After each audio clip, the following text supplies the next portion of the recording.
Le 14 août 2012, le procès dans l'affaire Le Procureur contre Jean-Pierre Bemba Gombo a repris devant la Chambre de première instance 3 de la Cour pénale internationale.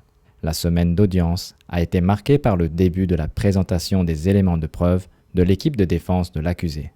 Jean-Pierre Bemba Gombo serait pénalement responsable pour avoir effectivement agi en qualité de chef militaire de crimes contre l'humanité, meurtre et viol, et de crimes de guerre, meurtre, viol et pillage prétendument commis sur le territoire de la République centrafricaine au cours de la période comprise approximativement entre le 26 octobre 2002 et le 15 mars 2003.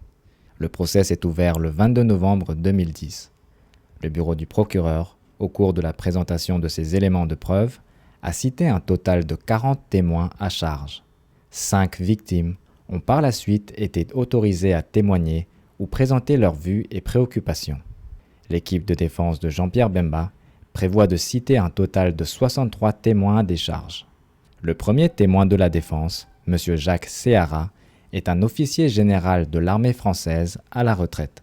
Il a servi dans l'armée française pendant 37 ans et aurait une expérience en matière d'organisation, de fonctionnement et d'opérations militaires. M. Séhara a été cité à témoigner pour le compte de la défense en tant que témoin expert militaire en vue de donner ses analyses et son opinion sur l'organisation et le commandement de l'opération militaire en République centrafricaine au cours de la période de conflit comprise entre octobre 2002 et mars 2003. Le témoin expert a également remis à la Chambre un rapport contenant ses analyses et ses observations sur divers documents qu'il aurait examinés, ainsi que des interviews qu'il aurait effectuées avec des personnes liées à la situation à l'époque, tant congolaise que centrafricaine. Interrogé par le conseil principal de la défense, Maître Aimé Kilolo Moussamba, le témoin a donné son avis sur la chaîne de commandement opérée en République centrafricaine à l'époque des faits. Vous avez précisé qu'il y avait à peu près 9 différentes unités propatassées sur le terrain. Est-il possible que chacune de ces unités ait eu un commandement autonome et distinct des autres au niveau opératif, au niveau donc de la conception, du plan des opérations? Il n'est pas possible dans ce type de conflit de ne pas coordonner. On ne peut pas imaginer qu'un ou plusieurs éléments de cette force travaillent en électrons libres et fassent sa petite guerre de son côté pendant que les autres poursuivent les objectifs généraux qui ont été fixés. C'est rapidement la pagaille et c'est rapidement des dangers de tirs fratricides. Il faut un commandement unique et coordonné qui permette d'utiliser au meilleur de ses capacités l'ensemble de chacune des forces avec pour seul objectif réaliser l'effet souhaité, l'effet majeur souhaité sur le terrain par l'échelon supérieur. Au cours de sa déposition, M. Jacques Séhara a notamment évoqué le mode de communication qu'auraient utilisé les troupes du MLC, Mouvement de libération du Congo, sur le terrain avec Jean-Pierre Bemba. Il est également revenu sur le contrôle de cette force pendant son séjour en RCA. Était-il possible pour M. Jean-Pierre Bemba de commander les troupes MLC par téléphone satellitaire Touraya depuis Badolité lors d'opérations du détachement MLC dans le centre de Bangui? D'abord, pour pouvoir établir une connexion Touraya, il faut que les deux extrémités soient équipées d'un téléphone Touraya. Donc ça veut dire que tant que le colonel Mustapha n'a pas été doté d'un poste Touraya, il ne peut y avoir de communication par Touraya entre M. Bemba et le colonel Mustapha. Est-il possible de commander une force qui se trouve à l'étranger dès lors qu'elle y est engagée dans des opérations coordonnées avec d'autres forces? Et pourquoi? À partir du moment où la force a été mise à disposition, pour le cas de l'ALC, mise à la disposition de la République centrafricaine, équipés, armés, équipés transmission, habillés, nourris par la République centrafricaine, aux ordres du chef d'état-major des armées, commandant de théâtre,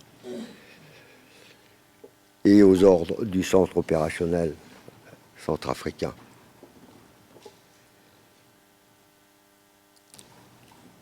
Il n'est pas possible que ce détachement qui est intégré mène sa guerre personnelle. Les forces de l'ALC ne pouvaient pas mener leur guerre, ils menaient la guerre telle que le souhaitait la République centrafricaine. Selon les documents que vous avez consultés, est-ce que le colonel Mustapha avait pris des mesures à son niveau pour prévenir ou punir les dérapages qui ont pu être constatés parmi les soldats de l'ALC qui lui étaient subordonnés en Centrafrique? D'après les documents que j'ai consultés, lorsque le général Mustapha a été informé d'un certain nombre d'exactions, il a pris immédiatement des mesures mesures disciplinaires afin de punir les auteurs des actes qui lui avaient été rapportés. Il s'en est suivi que 7 soldats de l'ALC ont été jugés, punis, et que 2 officiers ont été relevés. Comme il s'agit d'un problème de gestion de personnel et de discipline, comme il devait le faire, il en avait rendu compte à l'état-major du MLC à Badolité. Le témoin expert a également fait mention des auteurs des crimes qui auraient été commis en République centrafricaine. Mon général, je vais terminer avec une toute dernière question d'ordre général. C'est en guise de conclusion. Monsieur Jean-Pierre Bemba Gombo commandait-il le détachement de l'ALC donné en renfort aux forces armées centrafricaines entre octobre 2002 et mars 2003? Après examen des documents qui m'ont été soumis, que j'ai lus et analysés, et des témoignages que j'ai recueillis, compte tenu de mon expérience de la chose militaire, mon avis est que M. Bemba ne commandait pas le détachement de l'ALC mis à la disposition de la République centrafricaine, que ce détachement, pendant toute la durée du conflit, depuis son arrivée en République centrafricaine jusqu'au moment où il l'a quitté, ce détachement était aux ordres de la République centrafricaine.